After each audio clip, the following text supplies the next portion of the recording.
The Funeral Tree of the Sokokis.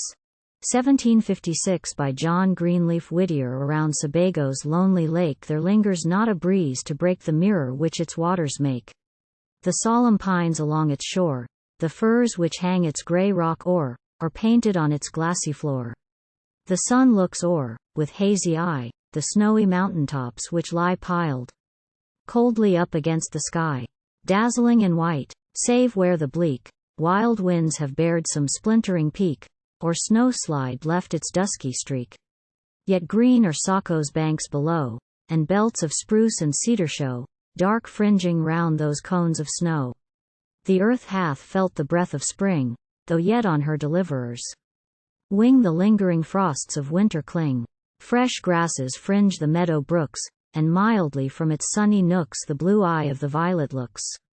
And odors from the springing grass, the sweet birch and the sassafras, upon the scarce felt breezes pass. Her tokens of renewing care hath nature scattered everywhere, in bud and flower, and warmer air. But in their hour of bitterness, what reck the broken Sokokis, beside their slaughtered chief, of this?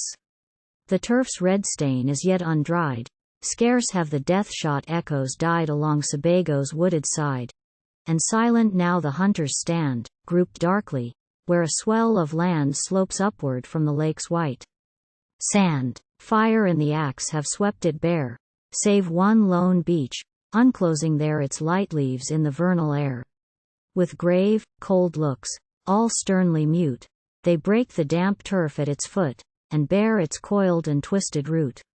They heave the stubborn trunk aside, the firm roots from the earth divide, the rent beneath yawns dark and wide, and there the fallen chief is laid in tasseled garb of skins arrayed, and girded with his wampum braid. The silver cross he loved is pressed beneath the heavy arms, which rest upon his scarred and naked breast. Tea is done. The roots are backward sent, the beechen tree stands up unbent, the Indian's fitting monument. When of that sleeper's broken race their green and pleasant dwelling place, which knew them once, retains no trace. Oh, long may sunset's light be shed as now upon that beech's head, a green memorial of the dead. There shall his fitting requiem be, in northern winds, that, cold and free, howl nightly in that funeral tree. To their wild wail the waves which break forever round that lonely lake a solemn undertone shall make. And who shall deem the spot unblessed, where nature's younger children rest, lulled on their sorrowing mother's breast? Deem ye that mother loveth less these bronzed forms of the wilderness she foldeth in her long caress? As sweet o'er them her wild flowers blow, as if with fairer hair and brow the blue-eyed Saxon slept below. What though the places of their rest no priestly knee hath ever pressed, no funeral rite nor prayer hath blessed? What though the bigot's ban be there, and thoughts of wailing and despair, and cursing in the place of prayer? Yet heaven hath angels, watching round the Indian's lowliest forest mound, and they have made it holy ground.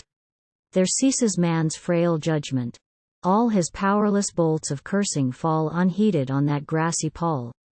O peeled and hunted and reviled, sleep on, dark tenant of the wild. Great nature owns her simple child, and nature's God, to whom alone the secret of the heart is known, the hidden language traced thereon, who from its many cumberings of form and creed, and outward things, to light the naked spirit brings. Not with our partial eye shall scan, not with our pride and scorn shall ban, the spirit of our brother man.